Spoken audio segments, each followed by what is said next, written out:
The way I do these has always been just, what's a prompt from you guys from story time or a question. So just kind of that piece. I don't have a set agenda on what I'm going to be talking about with you guys. So I do have Elysium on Jabber up. Um, Obviously, now that I actually remember to do the fleet advert, it's up. So, or you guys can just speak on comms if you've got a question or like a prompt for it.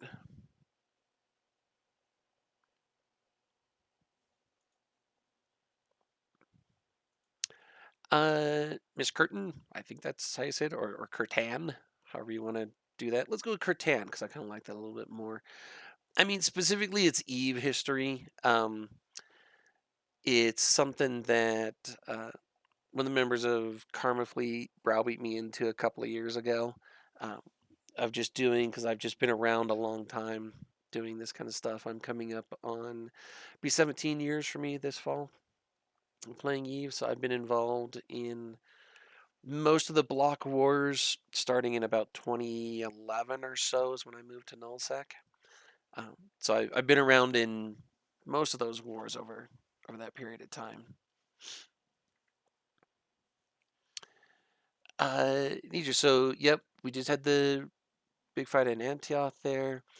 My first big tie-dye fight, the very first one that I remember that was okay, well let me step back. So the very first big engagement I was in, tie-dye didn't exist at that point in time. So this was back when a group called IT, literally the letters I and T. This was an alliance that was a descendant from Bob. If you've got the Empires of Eve books or you saw the Down the Rabbit Hole video, they will talk about Bob, the Band of Brothers. IT was a descendant alliance from Bob. They lived in Fountain at the time, and Test, right, who we have been kind of shooting here these last couple of weeks, well, years, was actually part of our coalition. So we took Fountain away from IT. Test actually moved into Fountain. And so the first really Really big big throwdown I was throwdown. in um, was against them in a system called 6VDT. It was the capital of IT at the time. Tie-dye didn't exist then. It was um, a complete insanity uh, of it. And I will tell you guys that because we were all talking about this with Antioch and the servers and how everything happened, is that my fleet at the time, I was in the Taco fleet. We were flying. I was flying a Wolf class assault frigate back then. We were in the Taco fleet, and capitals, right? So carriers and dreads, faxes didn't exist in. Carriers and dreads jumped in. Supers jumped in. Titans were in, and they were all hostile. Like we knew our fleet was coming, and the enemy was supposed to be bringing theirs. They jump in, they're all hostile, and we're just like, shit, damn, they beat us to this. Well, our FC turned us in to attack them. I don't know what we were going to do. Like, you couldn't tackle supers and titans back then, um, but you could tackle, carriers and dreads. We get ready to attack them, and then he yells on our comms, he's like, abort, abort, abort. And it turned out that the lag was so bad. Again, this is pre tie dye. The lag was so bad that the standings were not showing up. So if someone was in your corp or in your alliance, you couldn't tell. The only thing that showed up was the high sec status, that Concord security status. That's what showed up. So all the people in our own fleet were all either neutrals or reds or yellows because the only thing that showed was their security status, that Concord security status. If they were in your corp, it didn't show. None of those standings showed up. And so we very nearly attacked our own capital fleet. So that was the first big engagement. At the time, we called it server weather. You don't hear that as much anymore, but that's what it was called back then. Tie-dye came in a few years later. I honestly don't remember the first tie-dye fight I was in, but I remember that first engagement in 6VDT.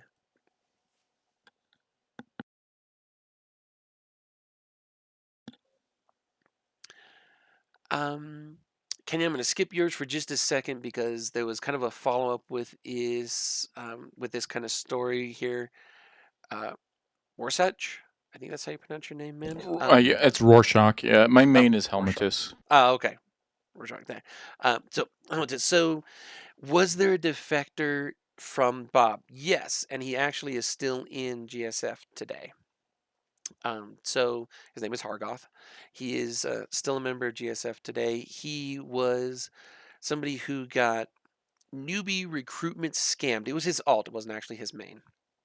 He got newbie recruitment scammed um, by somebody in GSF. This predates me. I wasn't playing Eve back then. I started maybe a year and a half after this happened, but I've seen the stories. And um, he joined GSF.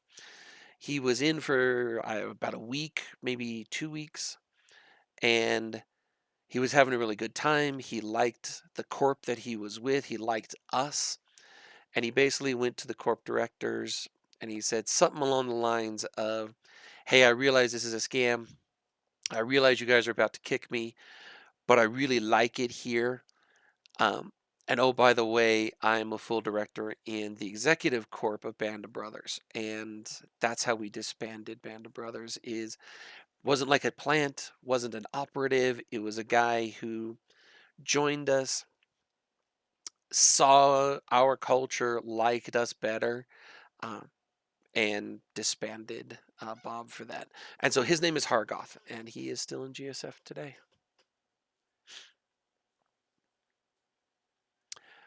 Uh, so Crabbait, yours is very similar to kind of that first question we were talking about here. Is how bad was it in non tie dye? Uh, Jocelyn has the black screen, yeah, otherwise known as the black screen of death. Um, Very similar, honestly, to what happened just about 2 weeks ago, right? With our trying to do the engagement there and people not being able to actually log in. That's what it used to be like for everything. And something to bear in mind is that as Eve has gotten better technology, we cram more people into a system and then it horribly breaks, right? And then CCP gets better servers and then we cram more people into it. And it's a never ending cycle of the N plus one of, oh, well, these idiots wanted to cram 200 people into a system. All right, we need new servers. Okay, well, we got that. Now they're doing 500, right? We got that. Okay, now they're doing 1,000, right? And that's just been the nature of it. We were talking, excuse me, in our postmortem among the command team after Antioch here. I guess it was maybe Wednesday we were talking because the throwdown kicked off on Monday, went through Tuesday, and Tuesday morning, and everything like that. All of our guys, you guys were super tired on Tuesday. I think we did our real sit Our down. real down. We did our real sit down and everything on Wednesday. I think it was Wednesday night. Uh, and we were all just like, hey, in M2, that server weather favored us because we were on grid, right? They were trying to jump into us and they got the black screens of death. At Antioch, it was the other way around. We were on grid and people who were jumping in were able to load, but the people who were on grid were not. And that's Eve for you. So this is the way this goes down sometimes. It's something that the official record was shattered uh, by 50%, guys. The CCP put a dev blog out a couple of days ago. The number was 10,000 something, like 10,400 or whatever it was. The previous number was like 6,000 something. So shattered the old record. When you get that many people into it, there's no way to predict how the server is going to go. So in M2, that dice rolled our way. Um, Jocelyn, thank you for linking that. It's there in Fleet.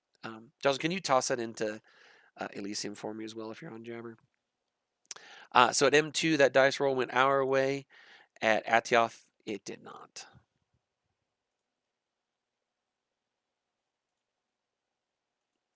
All right, let me check Elysium here really quick. Nope. Okay, just a couple of questions in Fleet. Let me get back to those. I skipped somebody. Yeah, Canyon, it was yours. So tells about the history between Goons and FRT. Have there been many wars or skirmishes in the past between these groups? So yes, and kind of is the answer to that. So have there been many wars between us? Kind of. They were involved in what we call Vietnam. A lot of the game calls it World War B or World War B2. This is the big block level invasion that occurred fall of 2020 and then into 2021. So FRT was a member of the Pappy Alliance, right? That was, or Pappy Coalition that was attacking us back then. So, have we been involved in a major war with them in that sense? Yes. Their time zone is so different from ours historically, right? They were a Chinese time zone. Goonswarm is primarily an EU US time zone.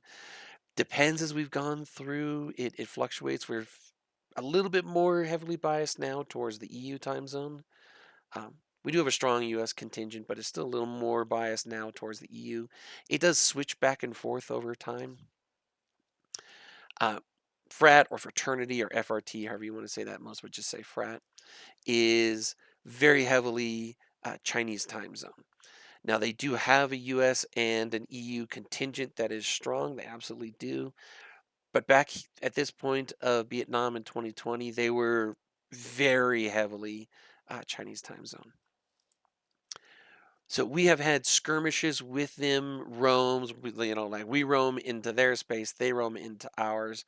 Um, we fought a couple of proxy wars. You can make a good case that the um, sometimes called the B2 or the B3 war that was up north. This would be after Vietnam, which primarily was centered on Brave in the north.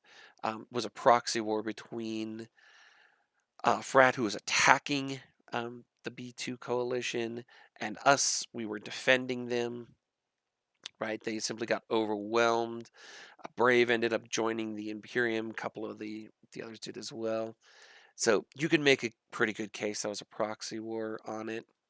I don't necessarily believe that was like a true proxy war because we were defending somebody else. It wasn't like we were using alts and just supplying them with guns and money, which is kind of what a proxy war is. When your own troops don't fight, you just pay somebody else to do it.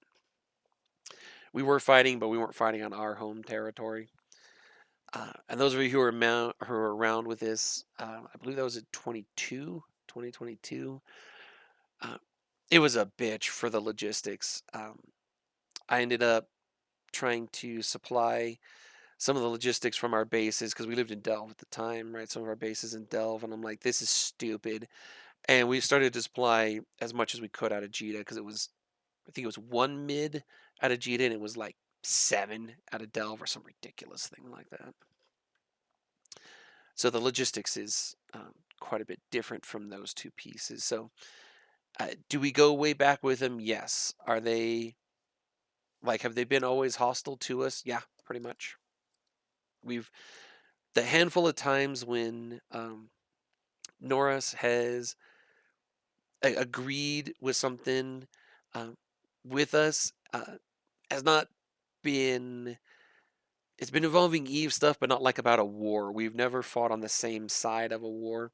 But CCP has done some things, and like Asher has come out and said, "Hey, CCP, this is fucking stupid," and Norris has been like, "Yep," along with all the null blocks. There's a bit of that about a year and a half ago now.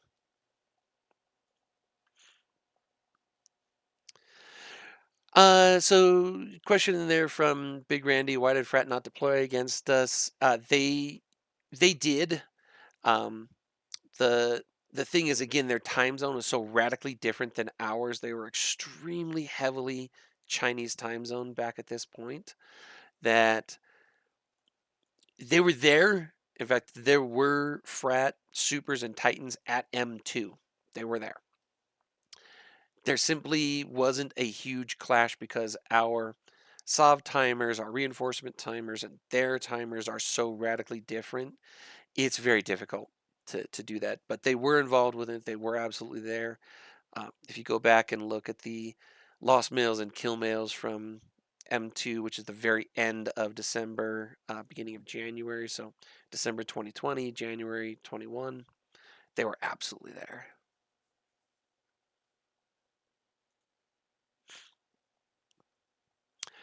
I wondered, Sarah, who would be the first person to point out that I screwed up my Roman numerals. Uh, Somebody else did on Elysium, but I'm just going to ignore you because you didn't do it in Fleet.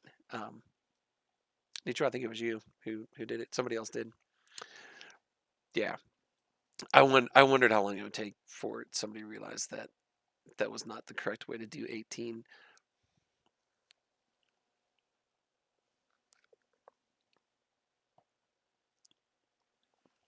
Okay, let me see if I missed any the questions. I saw a new one just posted there. Um,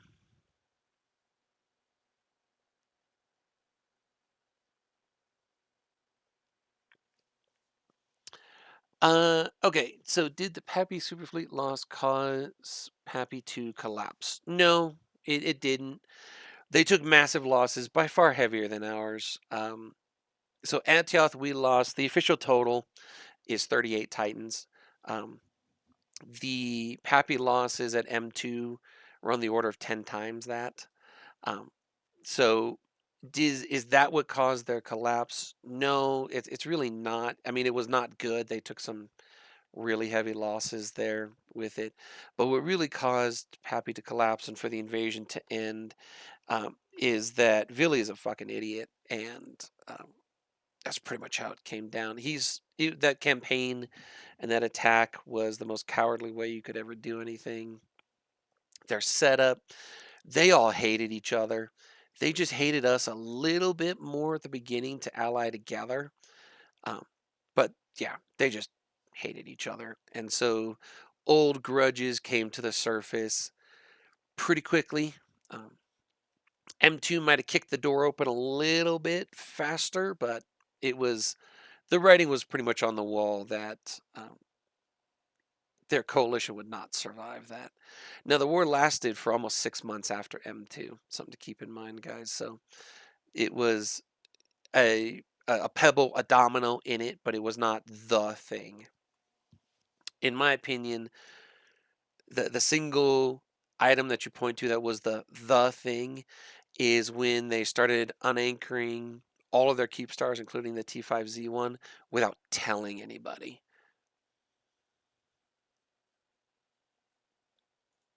It was insane.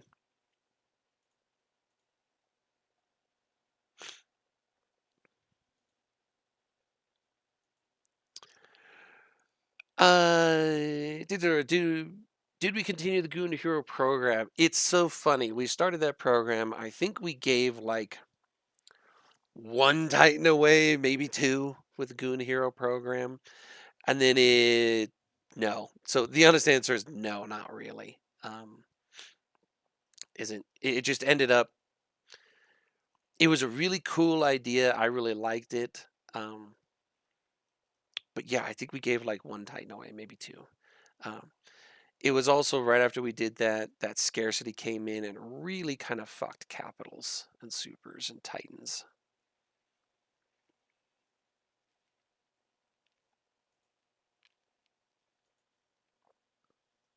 Okay. Um yeah, so there's the same thing kind of on the, unanchoring the T5Z keep. Yeah, it's something to where when not only do they not tell their own allies about it, um, the leadership in Pappy, they evacuated their shit out first. Um, and you actually saw that again just this last November when Brisk actually did this on the Meta Show. I was on the Meta Show with him, Asher, and Brisk, and then I'm spacing the guy. Um, he was a Pappy guy, and I'm spacing his name now. But we did it. There was like the five of us, and Brisk pulled up the receipts showing how even this last November. Yeah, right, Rick. Thank you, Doom. That was it. It was right, Rick. Showing how they had evacuated their stuff. He had screenshots of like their Titan City in a pause. So, this is pretty much par for the course for them. They don't give a shit about their members, honestly. Horde was notorious for that, of treating their members just awful, and it's something that we've had quite a number of people from Horde, join us over the years, and they're like, Jesus Christ, we always thought you goons are terrible people. And let's be fair, we are terrible people, but they're worse.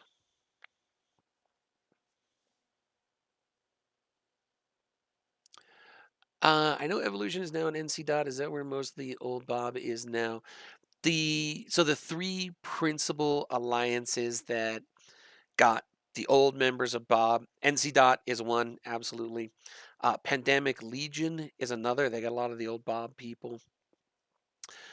Pandemic Horde itself also had a number of the old Bob people. They were concentrated among those groups. So NC's Dot still exists. Vince is still active. Horde, I mean, technically still exists. It's a corp inside in it, but technically they still exist as a unit like that. Pandemic Legion also does exist. I think Asher put it really well yesterday when he's like, you know, when they become relevant, let me know. PL hasn't done fuck all in years.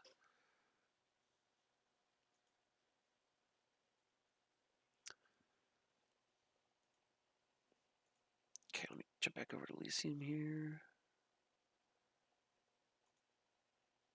Yeah, Borth, that's a very fair statement there. He said, "We are terrible for our enemies, not for our own line members." Yeah, I agree. As chief of staff, my job is to take care of the line, take care of our corps, right? To look internal with it, and like there's only a couple of really big cardinal sins of goons form. Uh, One is fucking over newbies. That never ends well. And then, it's the same kind of thing. It's a slightly less horrible punishment, but still not good, is to, just screw over the line. Um, that's generally, when that happens, to do that to our own, there's pretty much no coming back from that. We're big on penance, but that one generally is just like the unforgivable sin of just, nope. So who is Vili? He was the principal architect of what we would call Vietnam back in the spring of 2020. He was head of test and organized and head of the Legacy Coalition back then, and organized all of the alliances. There was about 100 alliances all told that attacked us. Um, in terms of alliance counts, we were outnumbered about 10 to 1. In terms of player counts, it's about 3 or so to 1. So Vili was head of test and did all of those kind of pieces at that point in time.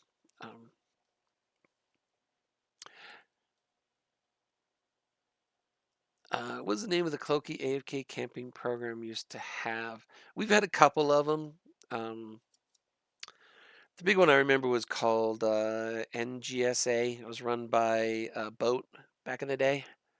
Um, and it got discontinued or canned or whatever the word is, simply because at the time it was no longer needed.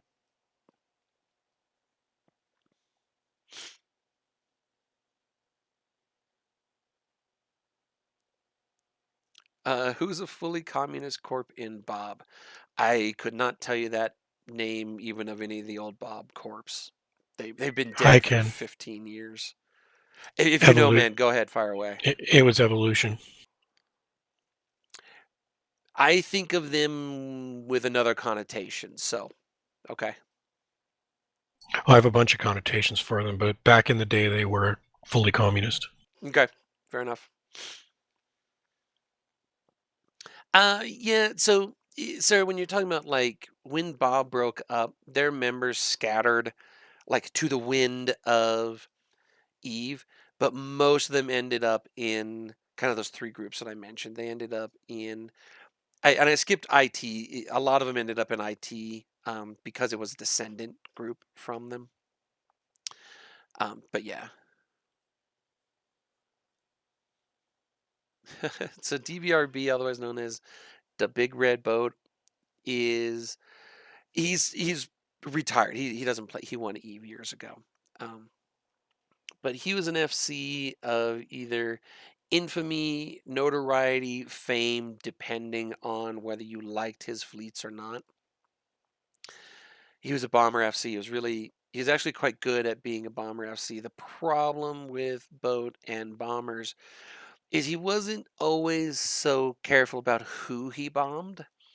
Um, so quite frequently he would bomb Blues with a stealth bomber fleet. He'd hit hostiles too, but he had a tendency to fire bombs into mixed fleets that were duking it out at short range. Um, so, I mean, that's something I will tell you. I was on a fleet actually with Asher. I was commanding the Logi Wing at the time. We were involved somewhere. I don't remember who we were fighting at the time. Let's say Horde, because it's probably a safe bet. And Boat had a bomber wing going. We were mixing it up at close range with them, and I was in the command channels with Asher, and Asher called for Boat to bomb the fleet that Asher was flying. I told Asher, I was like, Asher, if he does this, we're going to lose our entire Logi wing. Asher's like, yep, I understand. I think we were in Serbs at the time. And so our Logi was frigates. We were using frigate Logi.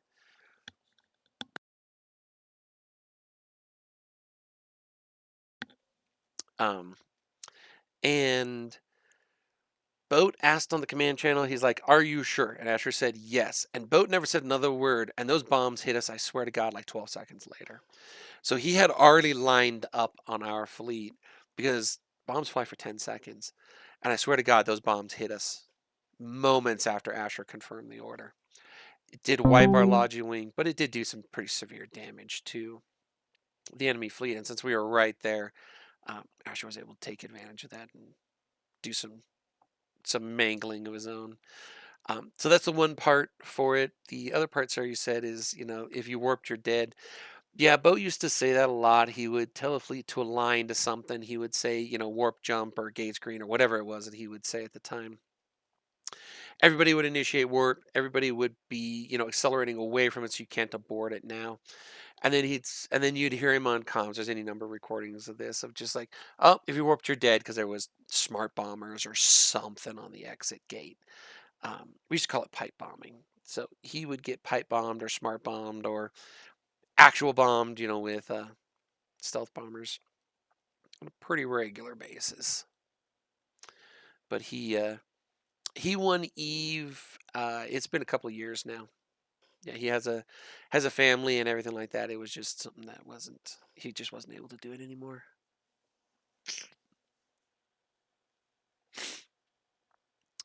If I could bring back one member who doesn't play anymore, wow. There's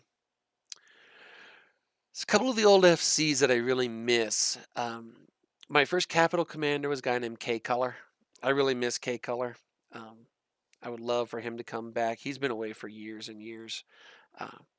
He was, when I first got into Cap Warfare, we were living in Declan at the time. K Color commanded basically the entire U.S.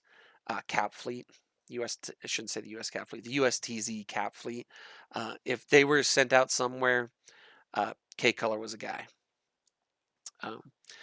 Lazarus, yeah, Lazarus Telraven was another one of the big commanders at the time. He was above K Color. He was a block level commander. I got to meet Laz at FanFest years and years ago.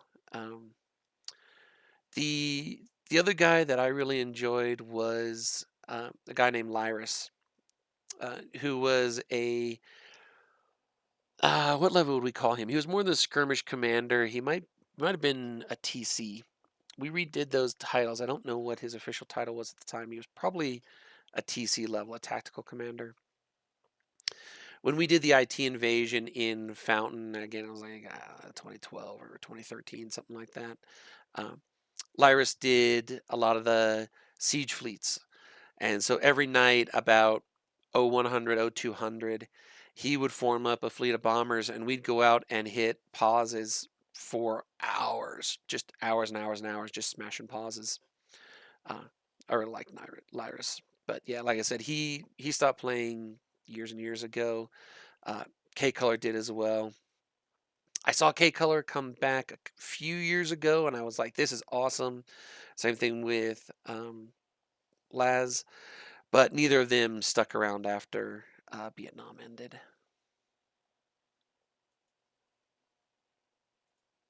I've also had just some, personal friends that you guys would have no idea who these people were, from some of my old corps that, I wish they'd come back, but yeah, so like of names that people might have heard, yeah, I really liked K-Color. He was my first real Cap FC. Um, I think he was FCing the fleet. I'm sure he was. My very first capital loss, which was a triage carrier, because faxes hadn't been introduced yet back then. All right, let me look back over at Elysiums. I see a couple more questions in Jabber. Captain Notice. So PL, PH live in Losec now, right? No, PH, the Corp Pandemic Horde isn't in it. PO, I have to admit, I don't know where the fuck they are. Wherever the 5 guys are who are active in PO, who gives a shit? I have no idea.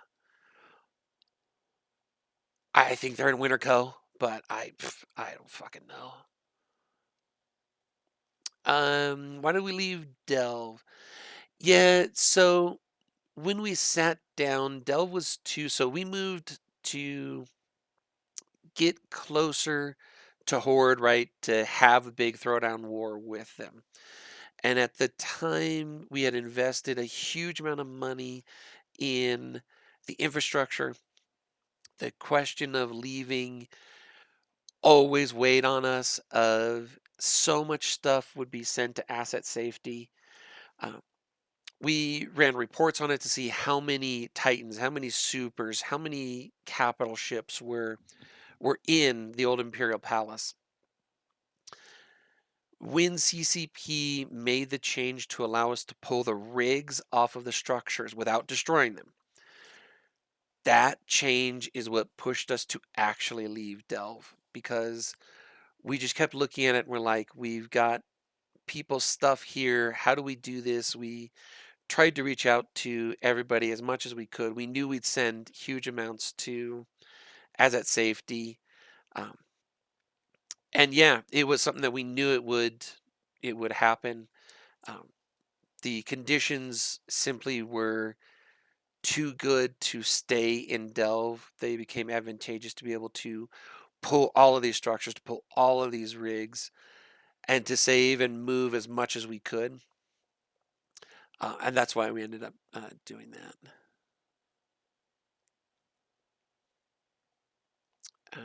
Okay. Boy, did he not go to Australia? DBRB was in Australia. I do not know if he is still there, but he was there at one point in time. I believe I heard somebody say he had moved back to the US, but he was in Australia at some point in time.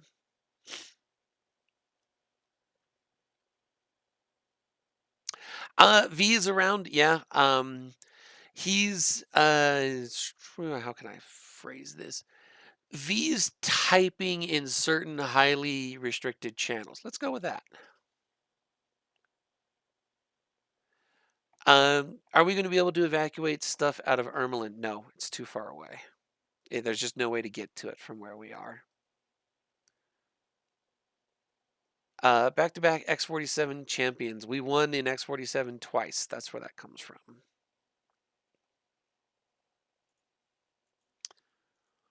Okay, let me jump back over to in there.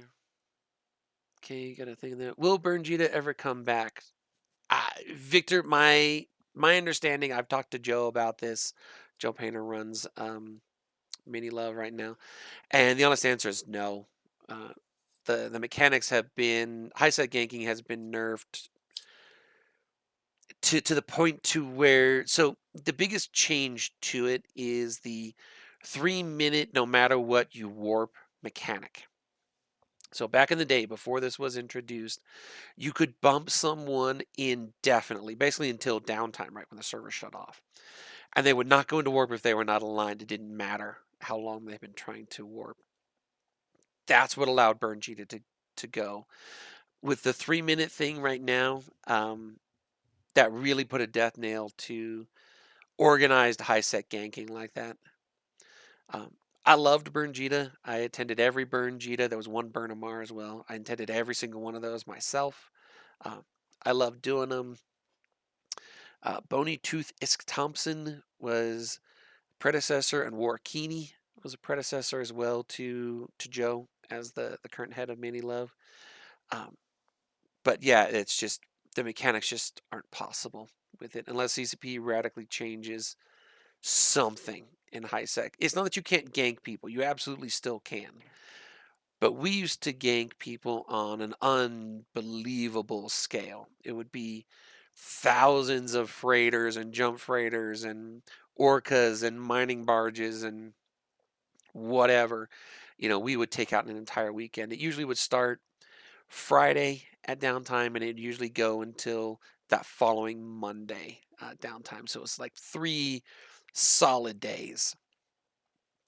And it would take the Mini Love guys. They paid for it all themselves. They would gank people during the year, and all the stuff that dropped from those ganks, they would either keep it or sell it to afford to put together the. We used Catalyst for a while. We used Coercers for a while as well, depending on what year you were doing it. And they put together all of that stuff. They paid for all of it. You would join the ganking fleets, and if you ended up in a squad leader position, the way that they would do it is you would trade the wing commander, and the wing commander would hand you as a squad leader 100 fitted ships. And then each member of your squad would trade you, and you would hand them 10 fitted ships. And that's how they would do it.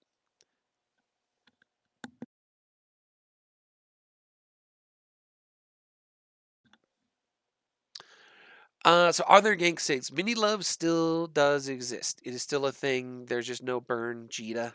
That scale.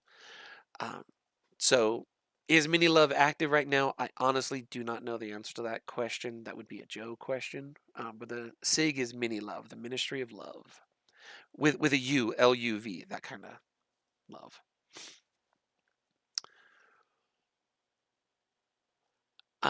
Okay. Sorry, let me see.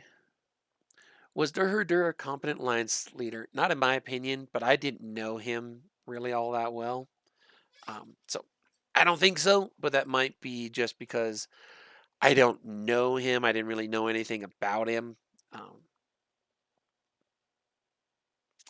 What happened to the first Goonfleet Alliance? So it was disbanded by the then head of Goonswarm, and yeah, that's basically what happened. He took it and just basically said, "Fuck all goons forever," and we reformed into a new Goonswarm. So, yeah, well, Goonfleet, yeah, and then Goonswarm. That's what happened there.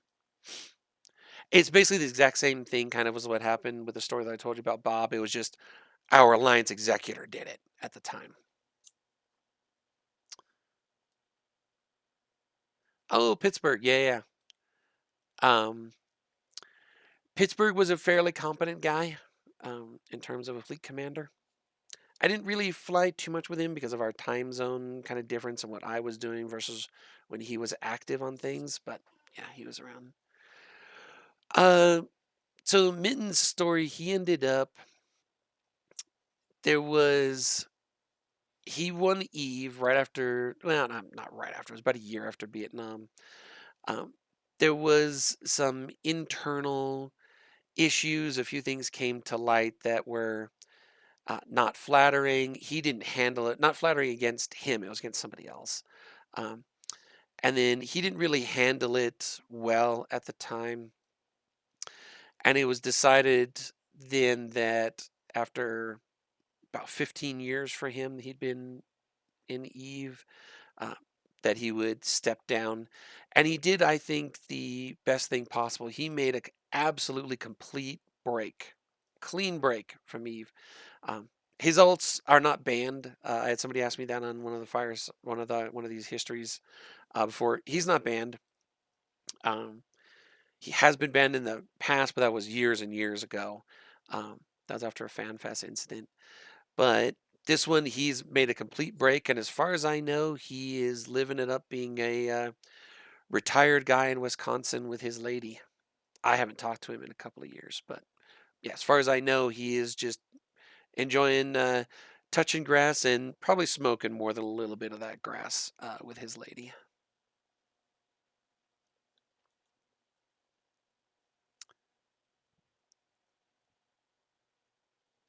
Yeah, that was a bit rough. A couple of years ago, that was 2022, 23. Shit, how long has Asher been our exec now? I think it's 3 years for Asher here coming up very soon. So 23? I think that sounds right. Might have been 22.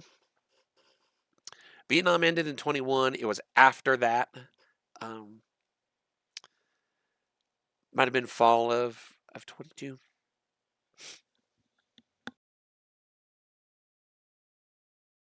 Something like August, September 2012, if I remember correctly. Yeah, it sounds about right. I would totally believe that. Uh, yeah. So Mittens was a very you're saying he's a charismatic force. He was also very polarizing. Um, there wasn't too many people who were like Mittens. Yeah, he's an okay guy. There was like we love Mittens or fuck this guy. You know, he was a very polarizing guy in that sense. I've met the man in person at Eve Vegas a couple of times and at FanFest. Um, his Eve persona and the actual person, the man, right? Everybody knows his real name is Alex. The Alex, the guy, and the Mittens persona are two radically different people.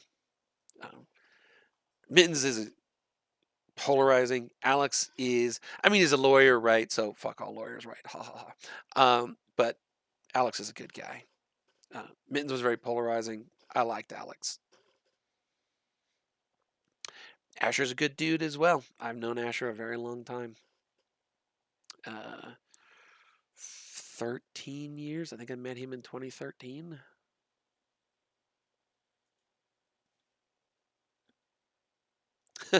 So much, it's funny. We the the joke is so much in Eve as to how many IT um, tech nerds we have in here. Um, and then I swear to God, the next most common thing that we've got are lawyers. I'm a science person, and there's only a handful of people like me. It's really funny in Ilum meetings where a couple of the science people will get together and start talking. And for those of you guys who know Rat Knight, he uh, great guy. He stepped down and won Eve a few years ago. Um, he's one of these IT guys, and I remember him in Ilum when I was talking to somebody else, and he messaged me on our private channel, and he's like, "Is this what it's like for you when the rest of us talk?" I'm like, "Yes," and he's like, "Aha, that makes sense to me."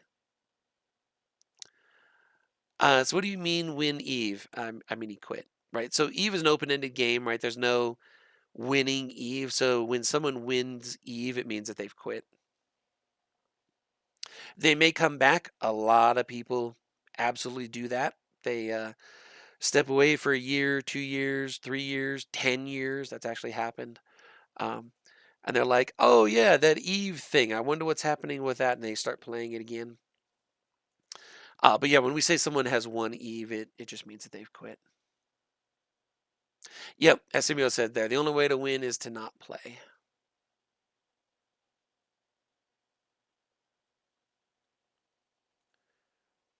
right, let me jump back over to Elysium here.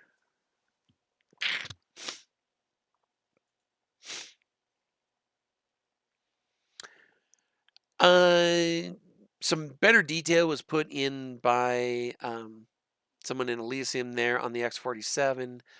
Um, there's actually been multiple fights in X-47, back-to-back winners because we won heavy engagements there twice.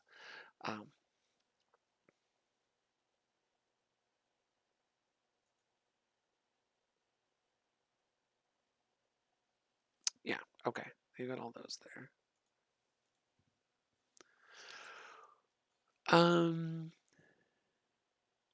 Peggy, if I told anyone the comedy that was Even McLean, I'm not sure what you're referring to there. I may know this story, but that name is not ringing a bell to me.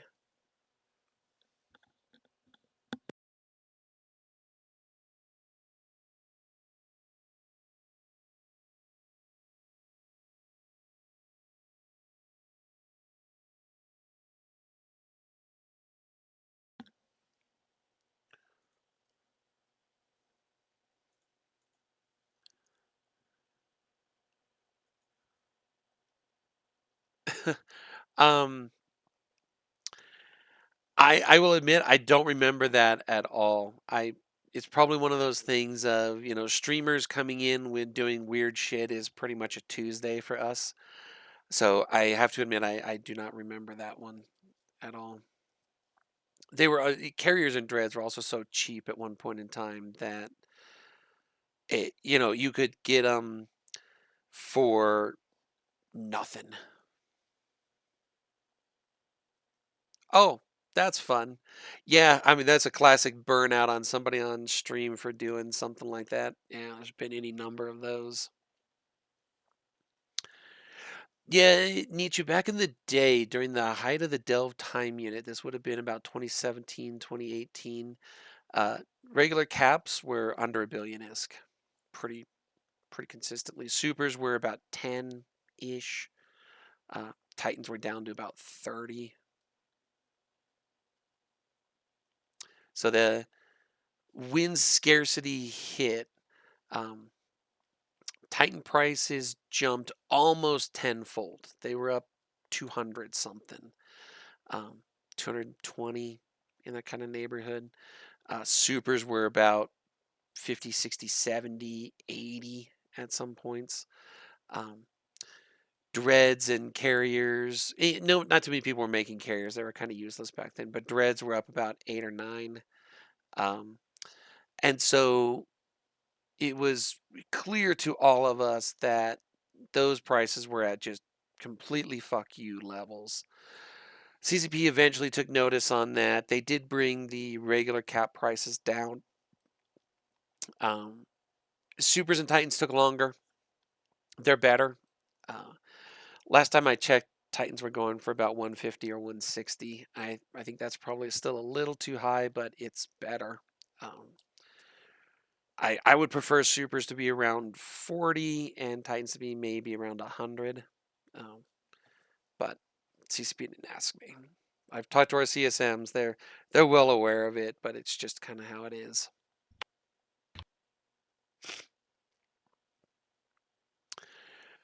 Yeah, the old excavator drones on Rorquals were ridiculously overpowered. The drones themselves were quite expensive. They were about $1 billion ISK a piece when they were kind of really in use, and it's just because there was such a demand for them. What a lot of people would do is they'd get out with booshers and they'd grab your excavators and they'd boosh them like 100 kilometers off and then kill them. It was super annoying. I mean, it never happened to me, but I've seen it happen to so many people. Yeah, Mecha Gold. He's a fun story. He got elected, got onto the CSM a few years ago, and convinced CCP that this mechanic was absolutely terrible and it was stupid and they should change it. And so they did, and he rage quit from Eve because it was how he played Eve. So he convinced CCP to nerf the fuck out of his play style.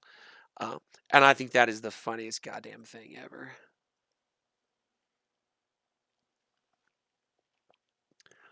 Yeah, he was a moron with that, but he was very skilled at grabbing excavators with booshers. I mean, in game he was fantastically skilled with it.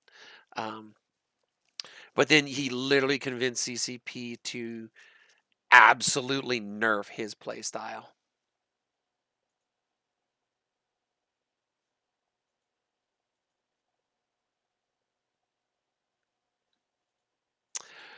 So the scarcity thing, somebody just mentioned Elysium that, CCP messed that up. Yeah, it's if you put a cold-blooded analysis hat on what the goal for scarcity was, which was to burn massive stockpiles, did it accomplish that goal? Not really, kinda. What really accomplished that goal was a gigantic block war, the likes of which Eve had never seen before, and that was Vietnam. Because scarcity came in before Vietnam is something that a lot of people don't remember. Scarcity started first, and then there was this massive block war. And so that block war is what really drew down those stockpiles. Scarcity made it so that you could not rebuild those stockpiles, but it was the block war that actually drew those stockpiles down. If we did not have that block war, I I honestly don't know if he would have survived then, because scarcity, right? You needed something to burn those stockpiles, and that's what really did it.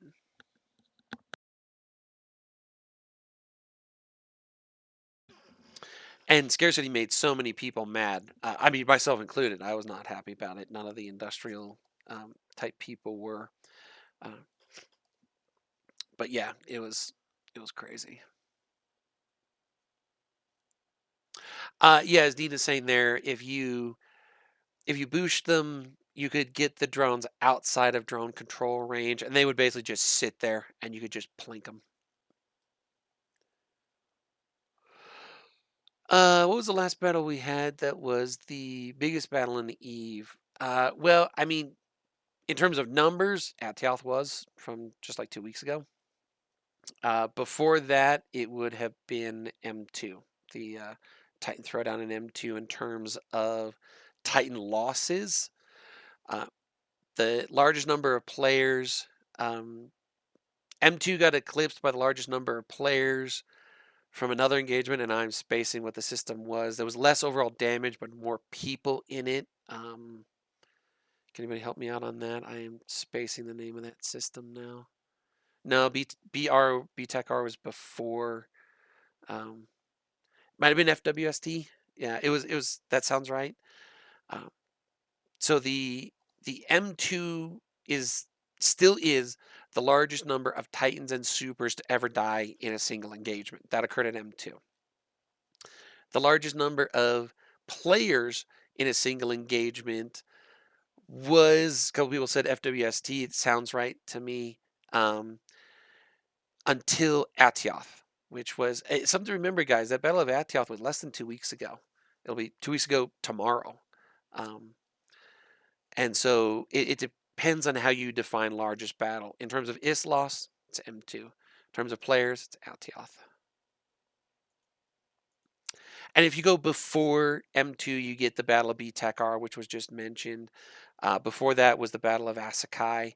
There's been a number of these, but the current record hold in terms of sheer ISK is M2. In terms of sheer players is Atioth.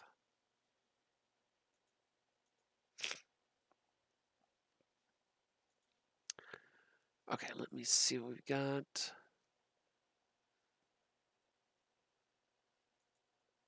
Yeah, kind of the scarcity itself, like I said, the theory behind it, did it actually work? Yeah, kinda. It was preventing people from rebuilding the stockpiles. But yeah, I was like, I don't know. I think it was dumb, but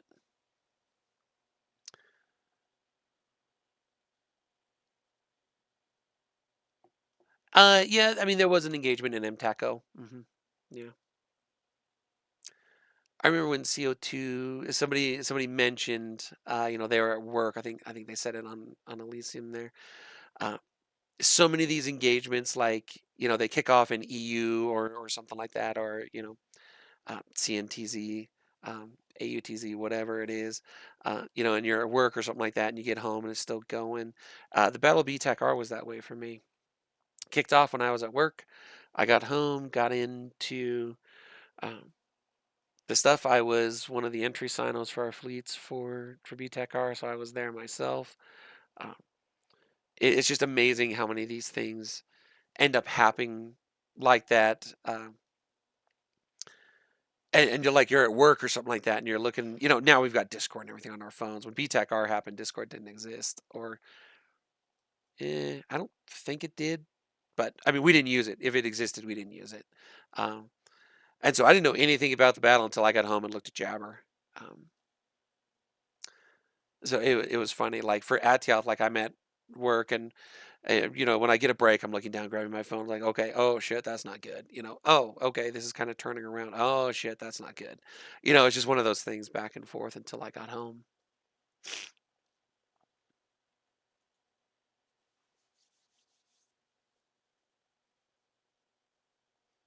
I was released in 2015. Okay, Sapphire. Yeah, I wasn't sure when Discord came out. We absolutely were not using it at BTEC-R. I don't even think we were using Skype. We were Jabber only back then. We adopted Skype later, and then we all said fuck this and went to Discord. But this was a time too when we didn't have unified comms. Like everybody didn't use Mumble.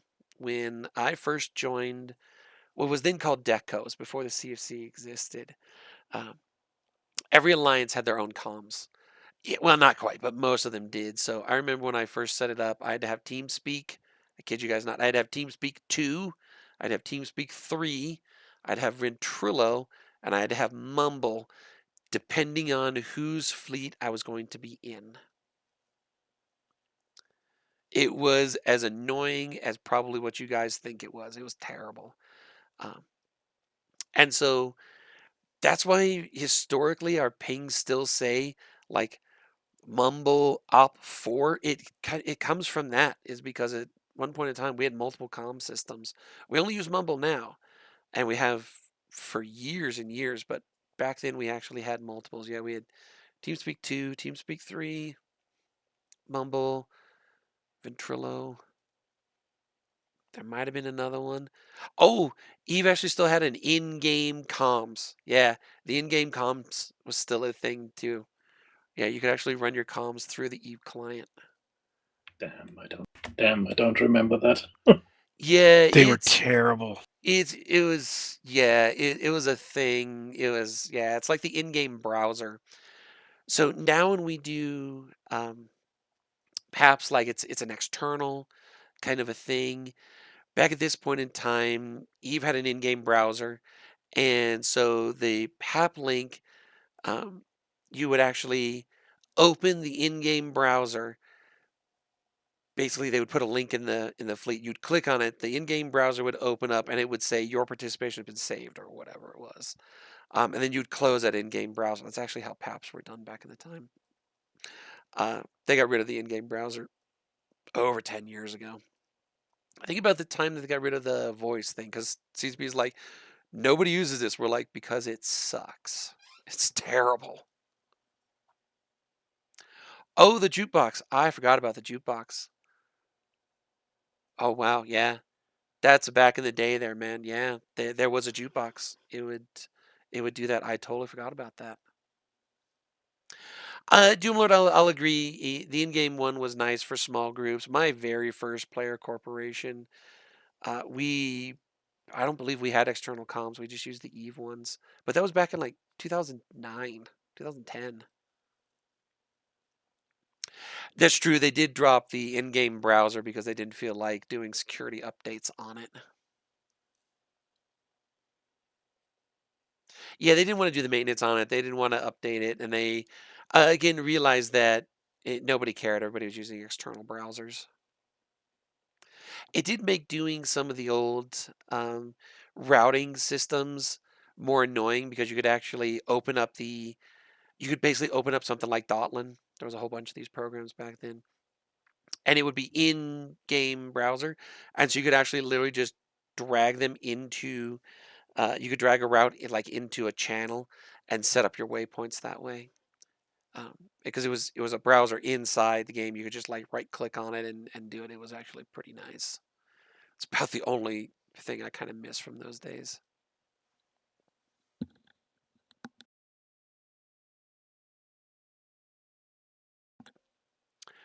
Wow, you played on dial-up in 2008? I mean, I'm not accusing you of lying, but fuck, man, how did you even do that? That's insane.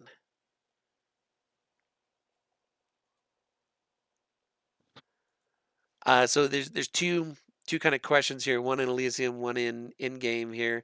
The captain's quarters talking about the walking in stations. Those two things occurred together. Well, the captain's quarters was first. It was supposed to allow you to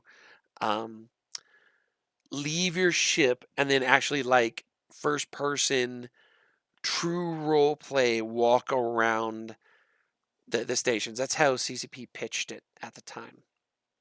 They made the captain's quarters, and then there was a door at the back of the captain's quarters that was supposed to be like the next update, the next expansion was going to allow you to open that door and walk through it.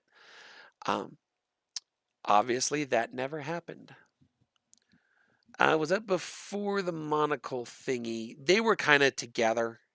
These all occurred kind of at the same time with Monocle Gate, um, which is when the Jita riots occurred. So the Jita riots were in response to what most of us called Monocle Gate at the time. So for those of you who don't remember what this was, um, Monocle Gate was CCP put out a whole bunch of cosmetic stuff for your character, including the monocle. It was just a monocle, just a for your character, and it was insanely expensive. It was like, help me with this, guys. Was it like $70 or some ridiculous thing like that? Yeah, I remember it being like 80.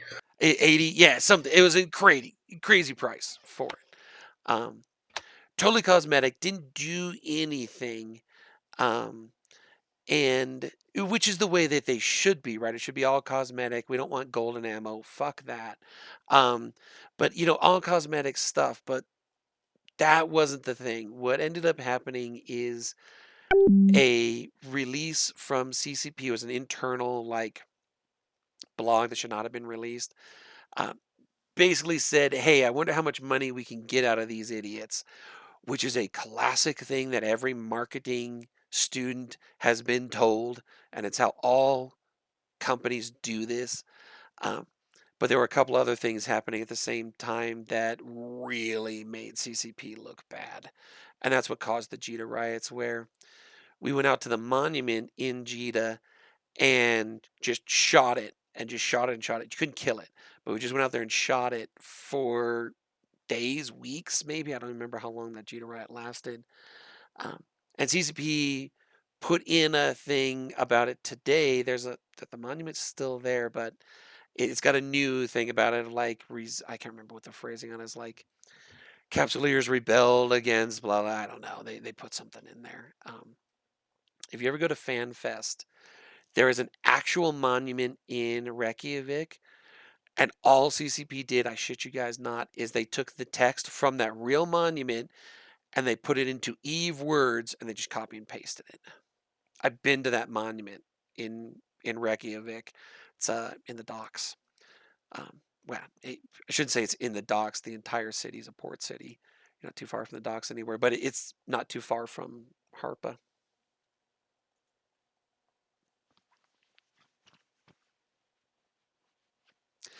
Yeah, Conrad just mentioned there in Elysium. It's the microtransaction stuff. So this is obviously a microtransaction. There was a big pushback against people for microtransactions just industry wide at the time. This happened a couple of times. EA, I'm sure you guys know, is notorious for microtransactions. And CCP kind of looked at EA and was like, oh, they're making a lot of money. And they missed the part where everybody's like, get fucked, EA. And CCP's subscriber base and EA's subscriber base are for the most part, two radically different mentalities of people. And CCP absolutely guessed wrong on how we would react.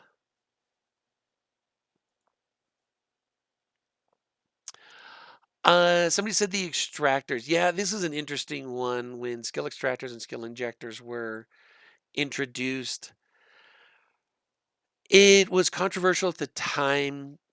And so we got to step back here in time, guys. So getting free SP from CCP before the advent of skill injectors was unheard of. It never happened, to the point to where when it did, pings would go out. It was the hugest of news of like, guys, make sure you get in and get this. The first big one of those that I remember happening was when the old learning skills were removed.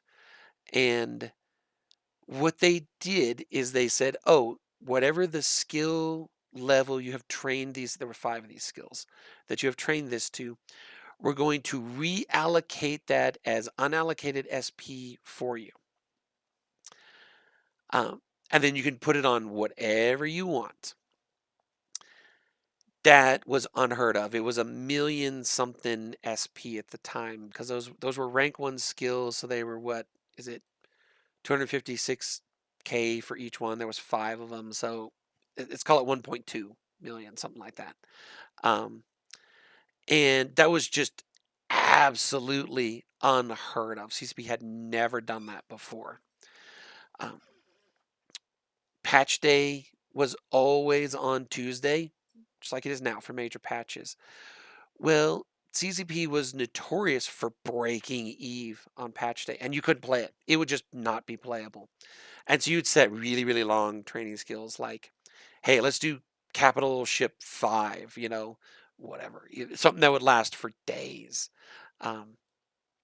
And game wouldn't be playable, or something would happen and people would be, hey, CCP, we couldn't do this, or your skill training thing got foobarred up. There's something happened. We should get some free SP. And CCP's like, that red parrot meme on Discord that's like, ha ha ha, no. They used to say that all the time. So whenever they gave in, it was so rare that you would get it. Okay, so the delete your boot.ini, that did happen, yes, but it happened to a very small handful of people. So did it happen? Yes. Is it as widespread as the meme suggests? No. I don't know what the total number was, but it was a relative handful of people, but it did absolutely happen. It was a complete shit show. But it was a very weird niche set of conditions, so it wasn't like it bricked 10,000 people's systems. It was a very, very small number, but it did actually happen. Let me see. Oh, yeah. Tio saying you got all the Battlecruiser 5s from that. Yep. They have split skills periodically. So it used to be that there was one destroyer skill and there was one battlecruiser skill. And so today they're racial with it, but back at the time there was just one.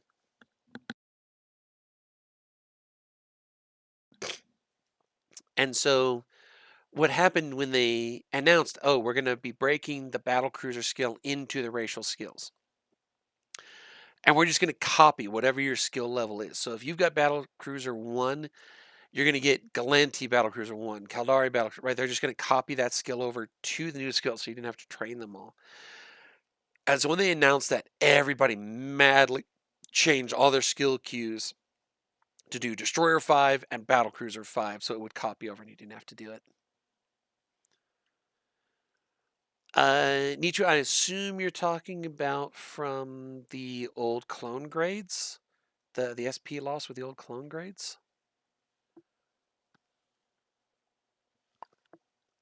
Yeah, that shit was fucking annoying. So there's 2 clone grades now. There's Alpha and Omega. Right, and that's basically just if you pay for your account, whether it's real life money or Plex, whatever, that's an Omega account. And if you're not, it's Alpha. Back at this point that Nietzsche's talking about, there was about, was it like 15 clone grades or something like that? And they would save SP. So if you got potted and you had more skill points than whatever your clone grade was at, you would lose some of them. And it was horrible.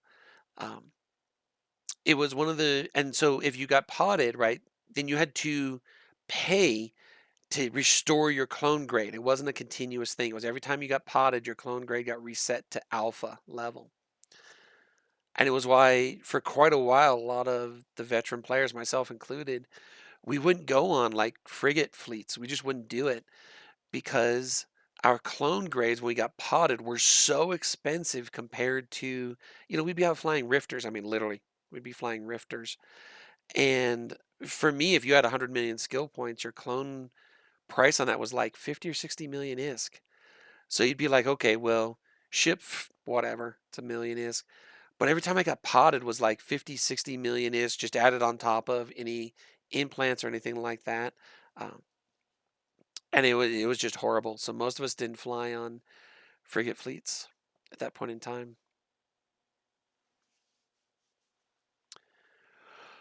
Could you still death clone? I mean, yes, but if you got potted with it, you had to reset that value. So could you death clone? Yes. Did anybody ever do it intentionally? No, not really. Yeah, when T3Cs, the Tech 3 cruisers were first introduced, if you were in the ship, um, if you were flying it and you got potted, you would lose, right? There were 5 subsystem skills at the time. There's only 4 now, but there were 5 back then. And you would lose 1 level of one of those 5 skills. And it's the penalty for flying what was arguably an overpowered ship. Yeah, it used to happen. And your clone grade would not protect you from a TC3 pod loss. Like you could have more skill points, right, saved in your clone grade than what your value was. But if you were flying a T3C, it didn't matter. It was a separate kind of piece.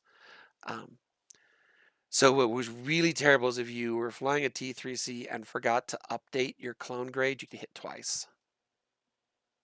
It was 2 separate calculations. Yeah, back in the day there, Doomlord's talking about the 90 KSP Sino alts. You could put Sinos on anything. They're called Corvettes now. We used to just call them noob ships. That starter thing, right? You're sitting in your pod, sitting in your capsule, and it says board your Corvette. You click that. That's the noob ship that I'm talking about, and you could, if you got Sino, I think you had to have Sino 5 on it, depending what race. I think one of them you could do it with Sino 4. Most of them you had to have Sino 5. You could get just enough liquid ozone in it that, with a cargo hold expander, that you could put a Sino cycle on it. And that's how most of us used to move fleets around. Industrial Sinos were not a thing for that. You would just use a standard, what we now call a standard Sino. Sometimes they're called hard Sinos. That's usually more to dealing with the ship type. So a hard Sino would be something on like a recon for it. But back in that point in time, we used to call them noob Sinos. And so most cap pilots from that era, this is, does anybody remember when they changed the Sinos? Whenever they changed that, up to that point in time, you would use just noob ships. Hypnotoad, he's another good guy. I was asked, who would I like to see back? Hypnotoad was an excellent guy. He was a lot of fun. He ran the old Safe Sino fleet, the original Safe Sino fleet. The man was out of his damn mind with it. He would have a Sino. These were basically industrial Sinos, right? He did them on industrial hulls. So he wasn't using like Falcons and things like that. He did them on industrial hulls. But he had one in effectively every system in Delve. The man had like 60 something of them. You would join the fleet, and there was this huge list of, okay, you're going to this system, here's the person to jump to. But because he could put them on industrial hulls, he would do that. And it's not like he did it to make money. He actually did make a profit doing that because people were constantly throwing him ozone and hulls and ISK and all that kind of stuff. But the man was a legend for it. He's insane. He's a legend, but he is absolutely insane for that project.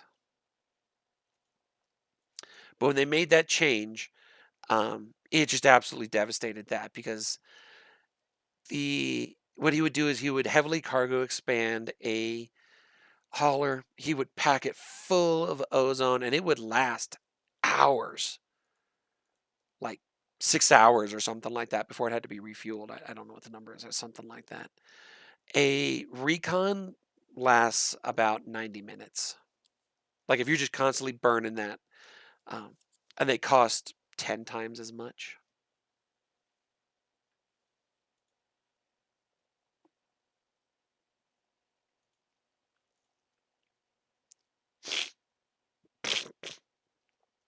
So thematic. Remember when you had to use a jump beacon system and subcaps before the Ansub Lexus, the age you built up? Yeah, the Ansub Lexus is a fun one too.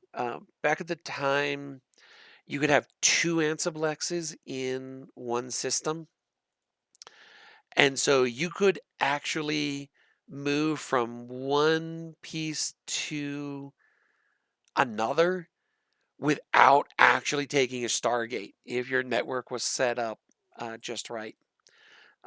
And so when you guys look at it now, our jump bridge network is known as the Eye of Terror. That comes from this point in time to when you could have 2 jump bridges in each system, and you would have to bookmark them because they didn't really show up on your overview. So you would have to fly out to a moon. They were anchored on, because you had to have a pause. They're anchored with pauses, so you'd have to go out to a moon, and you would just hear people type in, a general chat, a corp chat or the alliance chat, like, all right, I'm in C-Tech J, or I'm in this, N-Tech H. Where the fuck is the Ansub Lex? And people would just type, P2M3, and you're like, thank you. And you'd have to warp out at a distance. You'd have to bookmark it. It was a whole thing. Because they didn't show up on overviews like the Ansub Lexes do today.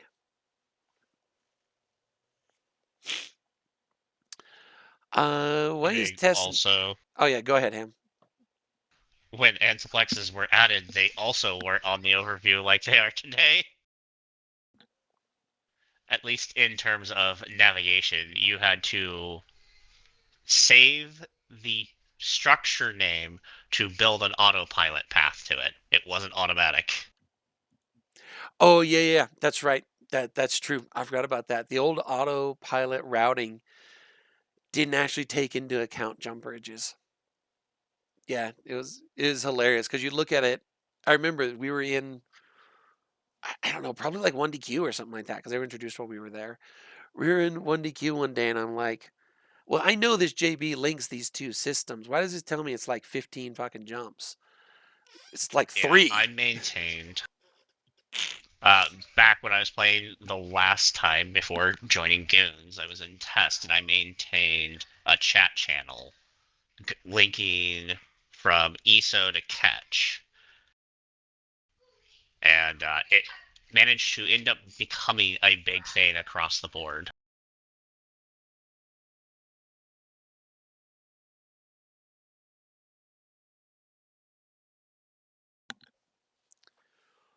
Yeah, it's funny how many of these old stories are just like, oh yeah. So you guys will love this.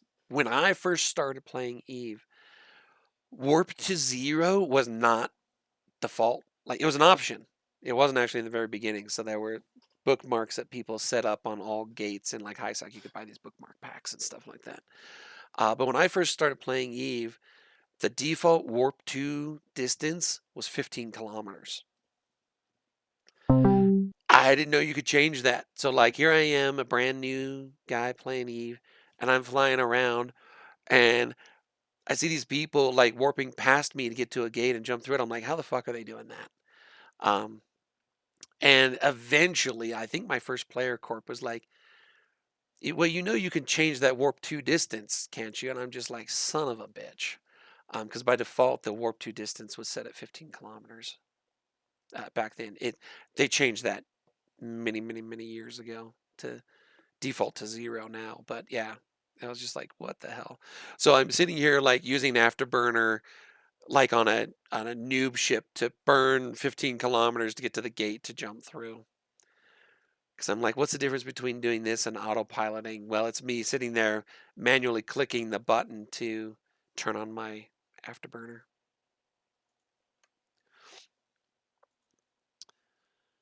Okay.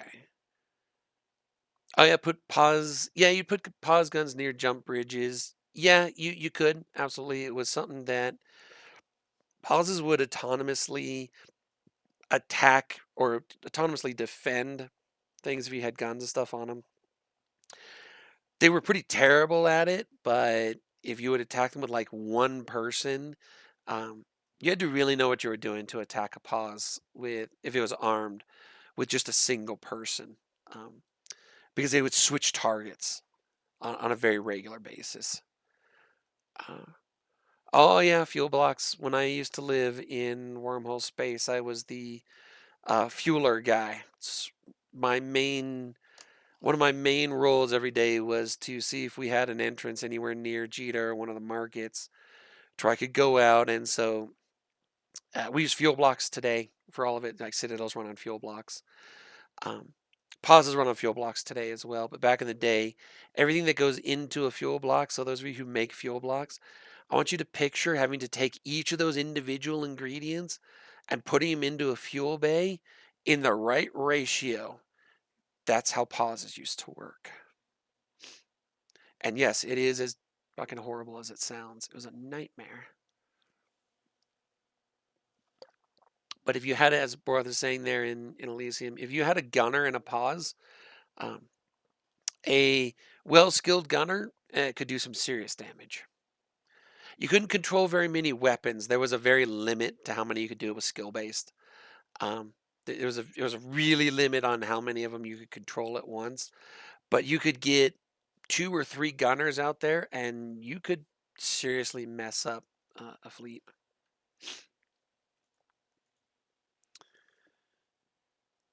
Symbiotes, I like your answer for Sarah there. Why is Tess never coming back to the Imperium? Because fuck those guys. Now, I did listen to Asher's Fireside yesterday. If you have not listened to Asher's Fireside yesterday, you should. I'm kind of with Asher. I'm just like, I'm watching what's happening with Tess now, and I'm just like, I kind of feel as Toaster mentioned to Asher, I was like, it's a little bit of pity. Like, they've been beaten down a lot, and their current coalition clearly doesn't give a fuck about them. I mean, don't get me wrong, we still hate them, but at the same time, you're like, dude, it's like, how many times do we want to watch them get stabbed in the back before it gets just sad? And I'm kind of with Asher. I'm kind of at the point where I'm just like, it's just getting a little sad now. It used to be funny. Now it's just sad. I'm sure there are other people who are like, no, fuck those guys forever. I get it. That's Eve. It's the way we do things. I was like, that's still funny.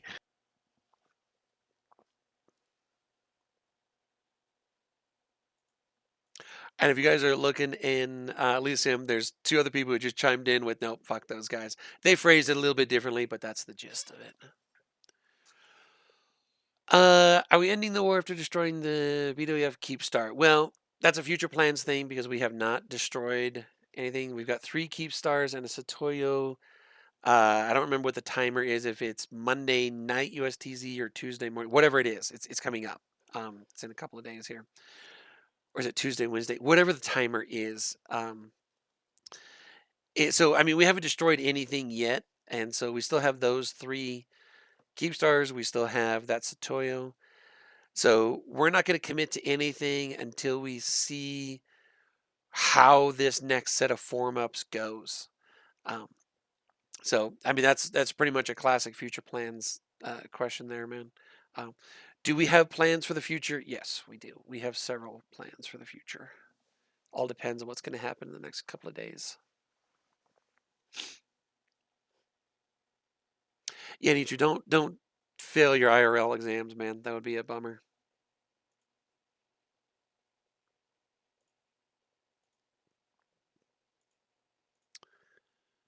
Okay, let me see. I have a space meeting here in about half an hour, guys, so I'll give you about another 10 or 15 minutes. So, again, kind of our last call for questions or story time. Let me see if I missed any here.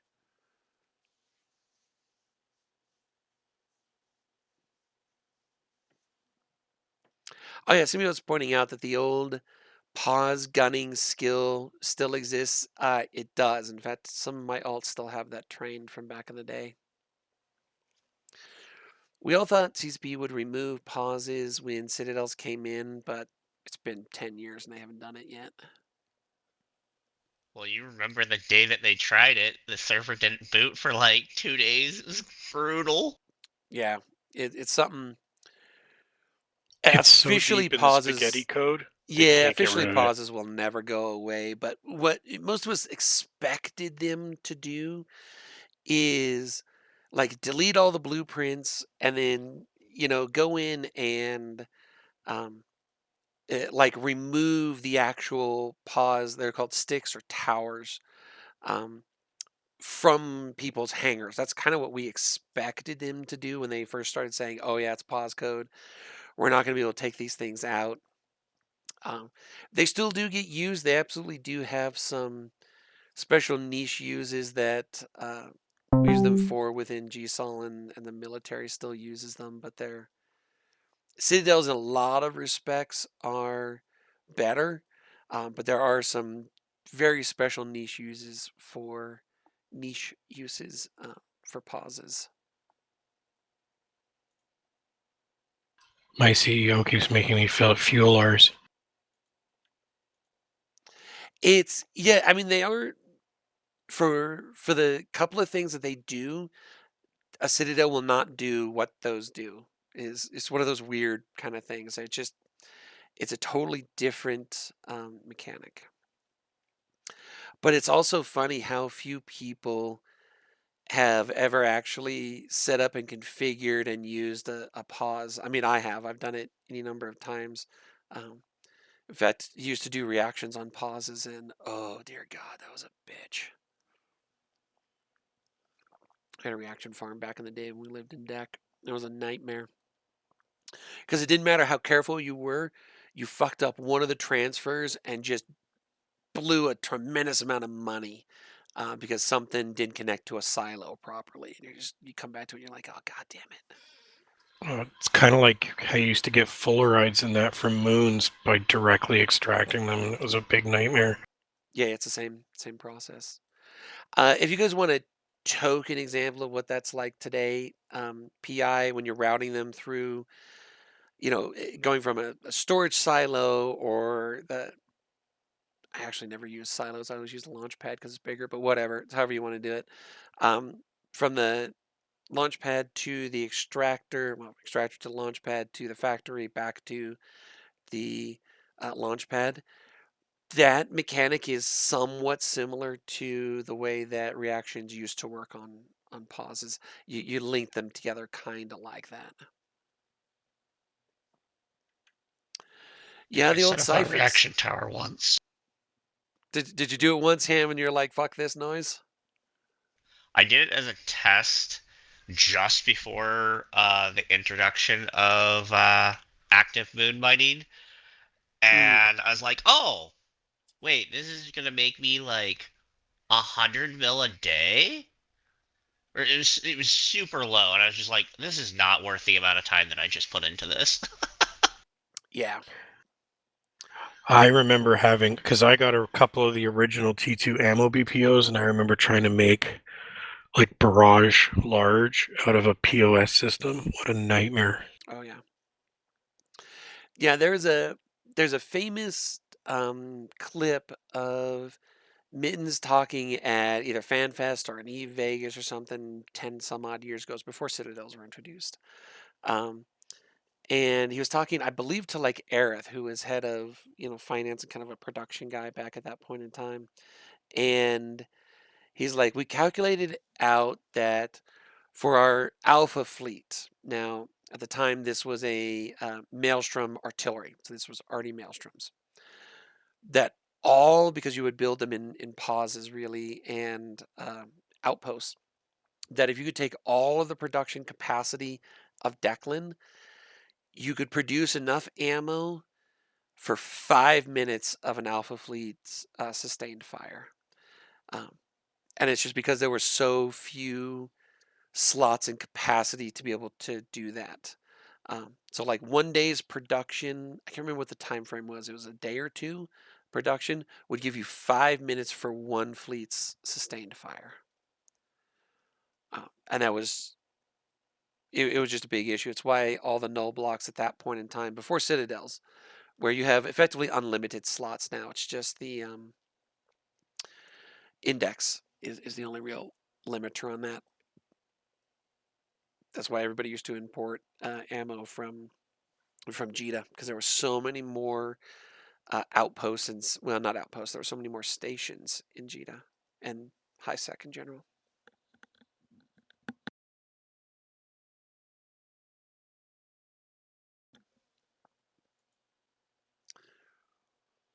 Okay, let me see here.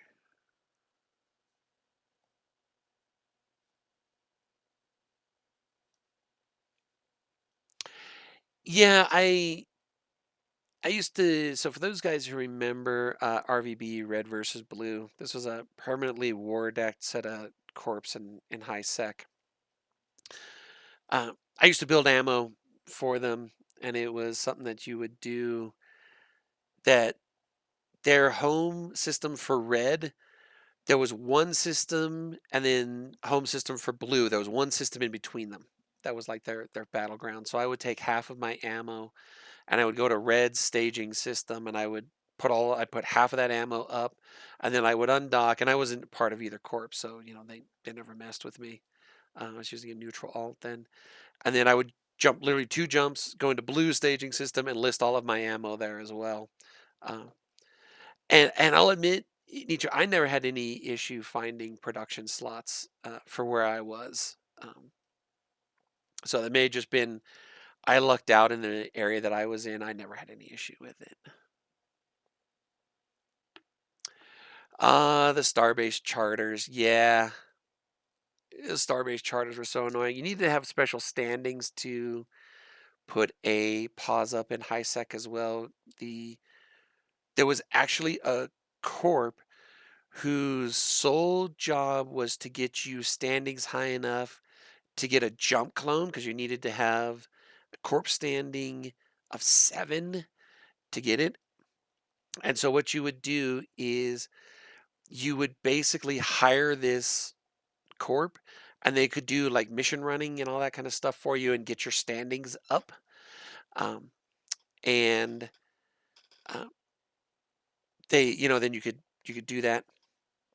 But they also would do it for a pause. But what you had to do, because I had a high sec pause at one point in time for an old corp that I used to run, and I had to kick. So my standings were high enough because I had this corp do this for me, so I could get some jump clones. But the other guy in the corp did not, so we had to kick everybody out of the corp, and then we had to wait a day for CCP to go through a downtime to process the standings, anchor the tower, and then we reinvited everybody back to the corp because their standings were too low for the region of space we were in. And then you had to go and buy those Starbase charters. They were an NPC seeded item. They were super easy to get. They drop in like loot drop too, so they cost nothing. It was just one more fuel item to put into a pause, just to make your life difficult because it's high sec.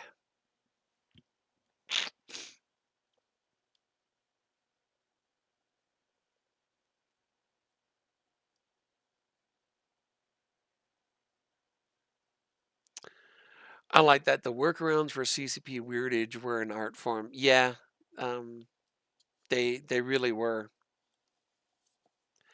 Especially when you look at the fact that so many of the guides and everything, a lot of this stuff was not written down. You would just kind of go, oh, got to remember also, like Google, not really a thing when Eve first came out, and how all these pieces worked.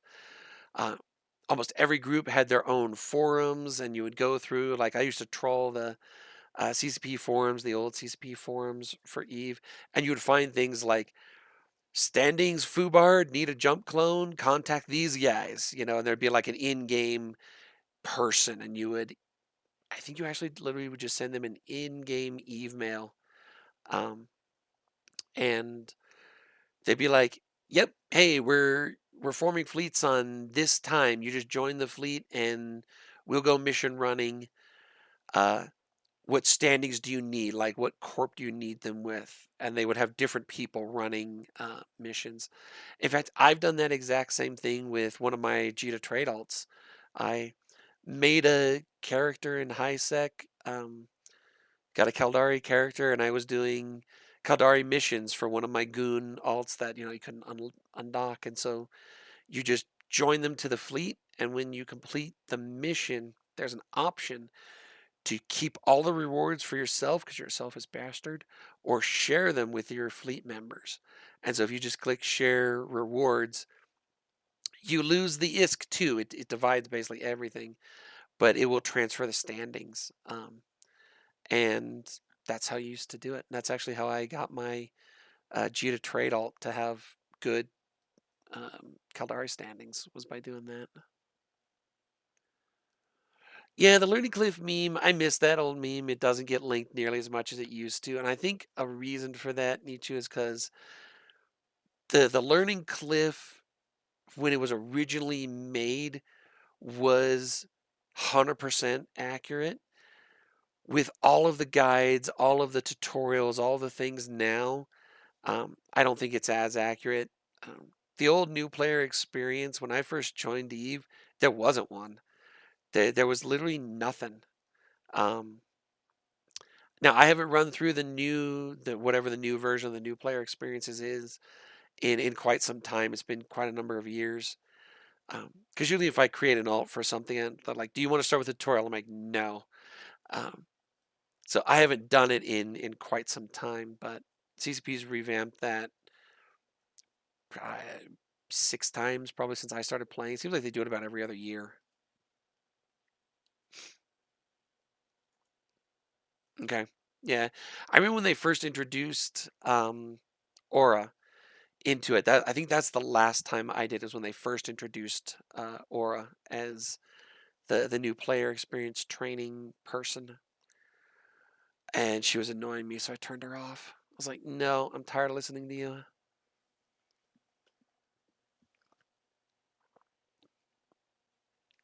As I said, it's been a number of years since I did it.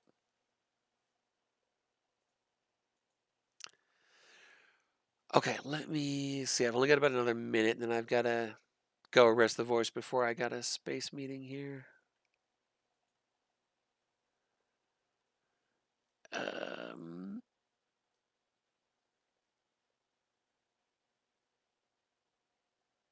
PI without templates, yeah. It was terrible. The original PI was super awful. They iterated on it a couple of times. The new templates that they've got now are super easy. Once you get it set up, or if somebody else made one for you, I mean, done. You can set up your PI in a minute. That's it, bro. You found it. So Estel Arbor Corp Services. Yep, that was the one. They would do your corp standing stuff. Yeah.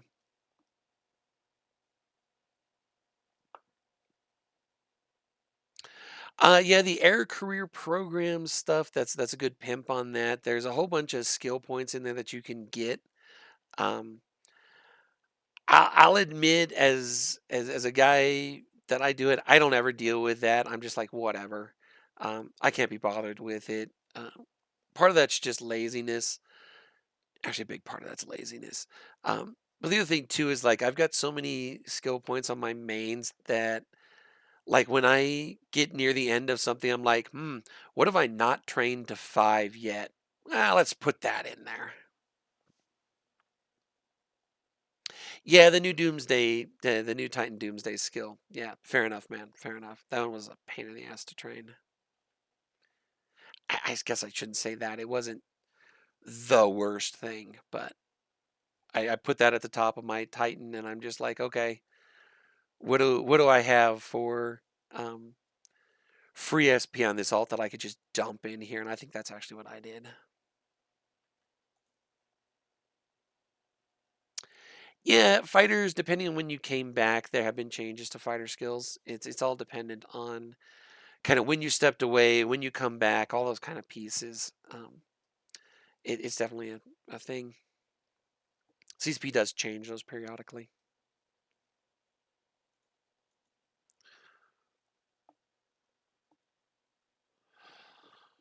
Grid Foo, yep, that was absolutely a So the grids were greater than 100 kilometers for the most part, but yeah. So grid foo was the idea. It's a lost art now. It technically is still possible, um, but grids are so much larger today that it's not really a thing. But grid foo was the ability to take a grid and expand it along a specific axis of travel. And so you could make grids bigger. And so back in the day, if you hear FCs talk before Citadels, grids were changed with Citadels. So before Citadels, you would hear them talk about prepping a grid or preparing a grid. That's what this was. It was expanding grids to make them larger in specific areas, so that fleets could maneuver. Yeah, crossing grid lines. I will leave you guys with this last story for today. I was on a fleet with Lazarus, Lazarus Telraven. We were talking about him earlier. We were flying something with cap transfer, so either Bazzies or Guardians. I don't remember which. I think it was Guardians. And half our logi crossed a grid line. And Laz is like, "Okay, guys, align to this," and we're like, or regroup to me, something like that. And we're like, "Laz, we can't see you." He's like, "What the hell are you talking about?" And it turned out that, and I was in the logi. Um, Literally half of our logi had crossed a grid line, and all the logi chains got broke. It was all fucked up.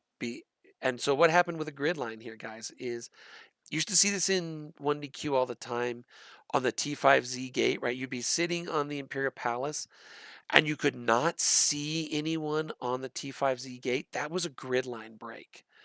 And so you couldn't target anything, you couldn't see anything on the other side. Even if you were 1 meter past that grid line, they would, like, they didn't exist. And so grid foo was the art of altering the sizes of those grids back in the day.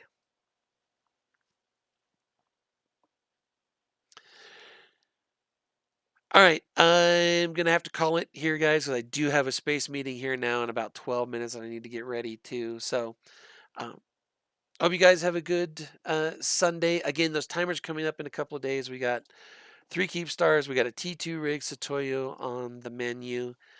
What the baddies are gonna do, we have no idea.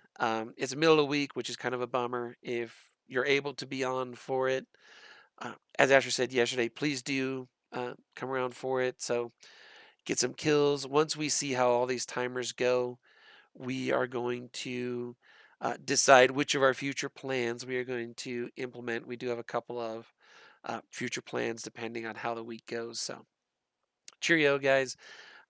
Have a good one, and I will post this as I have been doing all of these. So, get it up probably. I don't know, probably after my space meeting. You know how YouTube can be, so it should be up in a couple hours. And we'll do another one of these here in maybe 2 months. So I've been trying to do them every other month. Have a good one. Cheerio, everybody. Thanks, Ranger.